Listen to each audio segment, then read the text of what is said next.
بسم اللہ الرحمن الرحیم۔ السلام علیکم، میں سمی ابراہیم ہوں۔ آپ ہمارا یوٹیوب اور فیس بک چینل دیکھ رہے ہیں۔ اسلام آباد ہائی کورٹ نے آج ایک وضاحت جاری کی ہے، کیونکہ جسٹس بابر ستار جو ان 6 ججز میں شامل ہیں جنہوں نے یہ خط لکھا سپریم جوڈیشل کونسل کو کہ ایجنسیاں اور ایگزیکٹو پریشرائز کرتی ہیں ہمیں اپنے مرضی کے فیصلے لینے کے لیے، ان کے حوالے سے ایک ایکسپلینیشن جاری کی ہے اسلام آباد ہائی کورٹ نے، کیونکہ سوشل میڈیا پر ان 6 ججز پر بہت تنقید کی جا رہی تھی، اسپیشل مخصوص جو میڈیا گروپس ہیں، سوشل میڈیا گروپس، اور بتاتے ہیں آپ کو کہ ان کا کس جماعت سے تعلق تھا، اور اس میں یہ الزام لگایا جا رہا تھا کہ جناب جسٹس بابر ستار کے پاس امریکی شہریت ہے اور ان کی جائیداد امریکہ میں ہے، اور اس کے اتنے اخراجات ہیں کہ ان کی جو تنخواہ ہے اس سے تو پورے ہی نہیں ہو سکتے، لیکن سب سے بڑا اعتراض کہ وہ امریکی شہری ہیں۔ تو وہ اس حوالے سے میں پوری تفصیل آپ کو بتاتا ہوں کہ وہ امریکی شہری ہیں یا نہیں، ابھی میں تفصیل پوری آپ کو بتاتا ہوں۔ اس کے ساتھ ایک اور بڑی جو پولیٹیکل ڈیولپمنٹ ہوئی ہے وہ یہ کہ اسحاق ڈار صاحب کو، جو وفاقی وزیر خارجہ ہیں، ان کو ڈپٹی پرائم منسٹر بنا دیا گیا ہے پاکستان میں، اور اس کا نوٹیفیکیشن بھی جاری کر دیا گیا۔ وزیر اعظم اس وقت شہباز شریف صاحب ملک سے باہر ہیں، وہ اس وقت سعودی عرب میں ایک کانفرنس میں شرکت کے لیے گئے ہوئے ہیں۔ یہ کیوں کیا گیا ہے؟ اسی سے پروگرام کا آغاز کرتے ہیں، اور کیا وجہ ہے کہ اسحاق ڈار صاحب جن کے پاس اتنے اختیارات ہیں، وزیر خارجہ بھی ہیں وہ، اور بھی مختلف کمیٹیوں میں ہیں، ان کو کونسل آف کامن انٹرسٹ میں بھی شامل کر لیا گیا ہے، حالانکہ وہاں پر جو وزیر خزانہ ہیں ان کی شرکت ضروری تھی، لیکن ان کو ترجیح دی گئی۔ اس سے پہلے ایک کمیٹی کا ECC کا انہیں بنا دیا گیا تھا، لیکن اس میں لے لیا گیا تھا، اور وزیر خزانہ کو نہیں، تو وہ خیر فیصلہ واپس ہو گیا تھا۔ یہ کیا جنگ ہے اور یہ کس چیز کا یہ پیش خیمہ ہو سکتی ہے؟ What does it reflect? سب سے پہلے تو آپ کو یہ بتا دیں کہ پاکستان کے آئین میں ڈپٹی وزیر اعظم کا کوئی عہدہ نہیں ہے، اور کیبنٹ کے رولز میں وزیر اعظم کے پاس یہ اختیار ہے کہ وہ تبدیلی کر کے کسی کو بھی کوئی اس طرح کا عہدہ دے سکتے ہیں، لیکن یہ کوئی آئینی عہدہ نہیں ہے۔ اب کیبنٹ رولز میں تبدیل کر کے سمری اپنے آپ کو پٹ اپ کروائی پرائم منسٹر نے، اور ان کا خاص آدمی ہے اسٹیبلشمنٹ ڈویژن میں، آپ کو پتہ ہے، تو وہ جناب ایک یہ نوٹیفیکیشن آ گیا، deputy prime minister Ishaq Dar صاحب۔ اس سے ہوگا کیا میں آپ کو بتاؤں۔ اس سے ہوا یہ کہ یہ بیسیکلی محسن نقوی صاحب جو ہیں، وفاقی وزیر داخلہ بھی ہیں اور پاکستان کرکٹ بورڈ کے وہ سربراہ بھی ہیں، وہ وزارت داخلہ میں جب آئے تو انہوں نے اپنی مرضی کا IG لیا، اپنی مرضی کا چیف کمشنر اسلام آباد لیا، اور یہ بات شریفوں کو پسند نہیں آئی، اور شہباز شریف صاحب کے بارے میں تو یہ پرسیپشن بن گیا ہے کہ وہ تو بالکل لمبے پڑ جاتے ہیں، اور وہ ایک بڑے گڈ کاپ ہیں، اور وہ جو مسلم لیگ کے مفادات ہیں ان کا تحفظ نہیں کر سکتے۔ یہ بات ایک چلائی جا رہی۔ اصل غصہ نواز شریف صاحب کو یہ ہے کہ ان کو یہ تھا کہ وہ پاکستان آئیں گے تو وہ وزیر اعظم بنیں گے۔ آپ کو اخباروں کے وہ اشتہار یاد ہیں کہ کس طریقے سے وزیر اعظم نواز شریف کا لکھا گیا، اس میں کروڑوں روپے خرچ کیے گئے، پھر جو لاہور مینار پاکستان پہ جلسہ، وہ یوں کبوتر اڑائے جناب نواز شریف صاحب نے، مریم نواز نے بھی خوب رونا دھونا وہ جو تھا ان کا، تو وہ کہ جی بس میاں آ گیا تھے، اور میاں وزیر اعظم بنے گا، لیکن ہوا کیا؟ بنا تو وزیر اعظم میاں، پر وہ چھوٹا میاں بن گیا وزیر اعظم شہباز شریف صاحب۔ یہ بات ہضم نہیں ہوئی نواز شریف صاحب کو، اور انہوں نے جو اپنی کابینہ سوچی ہوئی تھی، جس طرح سے انہوں نے کرنا تھا کام، وہ کوشش کرتے رہے اسحاق ڈار کے لیے بھی، ادھر سے ادھر بھی۔ اب عملی طور پر انہوں نے کیا کیا ہے؟ آج سے 2 دن پہلے مسلم لیگ نون کی پنجاب کونسل کا اجلاس ہوا، جس میں یہ قرارداد پیش کی گئی کہ جناب میاں نواز شریف صاحب پارٹی صدارت سنبھال لیں، کیونکہ اب قانونی طور پر تو وہ ان کی نااہلیت ختم ہو چکی ہے۔ تو جناب اب فیڈرل کونسل کا یہ 11 مئی کو یہ اجلاس ہو رہا ہے ان کی مسلم لیگ نون کی، اس میں جو پنجاب کونسل نے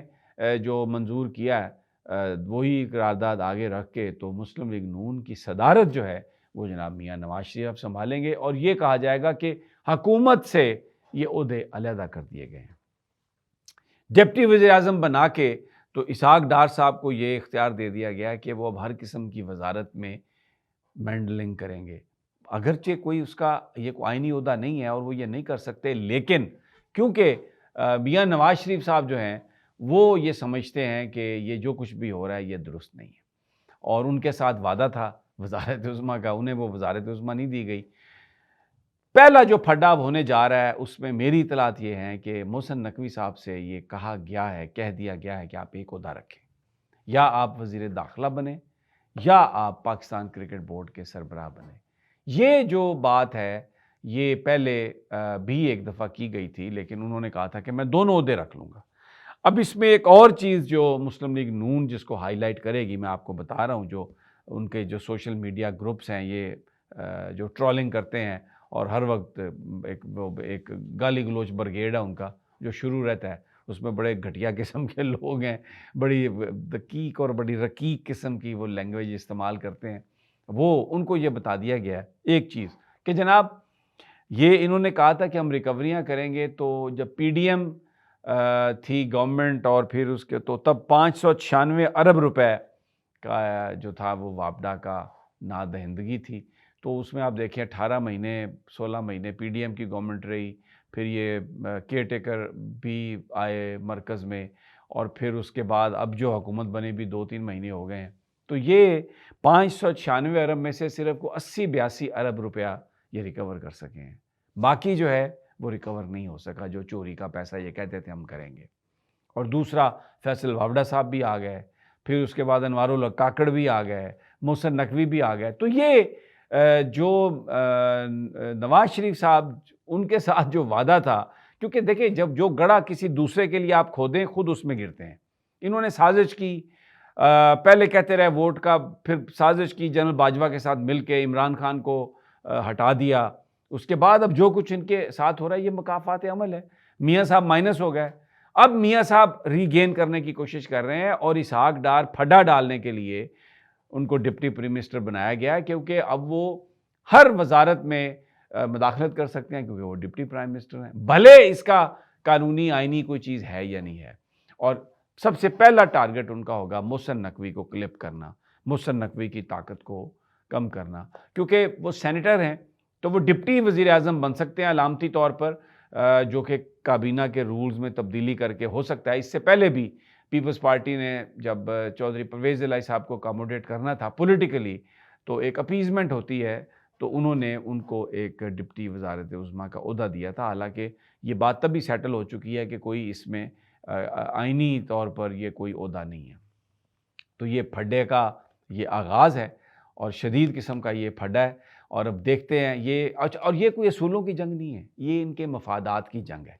میں آپ کو بتاؤں سانو ہے کیا سیا بناواں گے، اے نہیں بنایا، اچھا بڑے بھاجی نے نہیں بنایا، چھوٹے نو بناتا ہے، یہ سارا جھگڑا۔ وہ جو بہت سارے دوسرے لوگ ہیں جو اب رہ گئے ہیں، وہ اب نواز شریف کے موڈوں پہ سوار ہو گئے ہیں، تو یہ بڑا ایک آنے والا انٹرسٹنگ ہے۔ اس میں عوام کے لیے کوئی خوشخبری نہیں ہے، یہ آپس میں ہی لڑے مریں گے اور مال بنانے کی بات ہے ان کی، لوگوں کو کوئی ریلیف نہیں ملے گا۔ بابر ستار صاحب کا وہ بالکل امریکی شہری نہیں ہیں، یہ بات آج اسلام آباد ہائی کورٹ نے بتا دی پریس ریلیز میں، اور وہ ان کے پاس گرین کارڈ ہے، اور یہ چیف جسٹس صاحب کو پتہ تھا جب ان کو جج بنایا گیا۔ ان کی جو پراپرٹی ہے امریکہ میں پاکستان میں وہ ڈکلیئرڈ ہے، اور ان کے بچے پاکستان آئے، اور ان کی جو والدہ ہیں وہ ایک 1992 سے وہ ایک سکول چلا رہی ہیں، اور جو کچھ بھی ان کی پراپرٹی ہے وہ سب ڈکلیئرڈ ہے۔ یہ ایکچولی کیونکہ انہوں نے اس ڈپٹی کمشنر کو بھی سزا سنائی تھی جس نے اختیارات اپنے ہاتھ میں لی اور پولیٹیکل انجینئرنگ میں وہ مددگار ثابت ہوا۔ ویسے بھی بابر ستار صاحب کے خیالات ہمیشہ سے بہت اوپن ہیں، بڑے دبنگ جج ہیں، اور اسلام آباد ہائی کورٹ میں ان کی موجودگی میں جو موجودگی ہے وہ اٹس لائک کہ آپ سمجھیں کہ ایک بڑا مطلب ایک بارش کا قطرہ ہے۔ تو وہ ان کے خلاف جو ٹرولنگ ہے، جو کیمپین ہے، اس کا آج اسلام آباد ہائی کورٹ نے جواب دیا ہے۔ تو بٹ آنے والے دنوں میں یہ سب کچھ بڑھے گا، کیونکہ چیف جسٹس قاضی فائز عیسیٰ صاحب جو ہیں وہ حکومت کے ساتھ ہیں، وہ ان 6 ججز اسلام آباد ہائی کورٹ کے 6 ججز کے ساتھ نہیں ہیں، اور جس طریقے سے وہ چیزوں کو لے کے چل رہے ہیں وہ نظر آ رہا ہے کہ یہ ساری ایک ایسی کہانی ہے جس میں مٹی اس پہ ڈال دی جائے گی اس سارے معاملے پر۔ اجازت دیجیے اگلی ویڈیو تک، اللہ نگہبان۔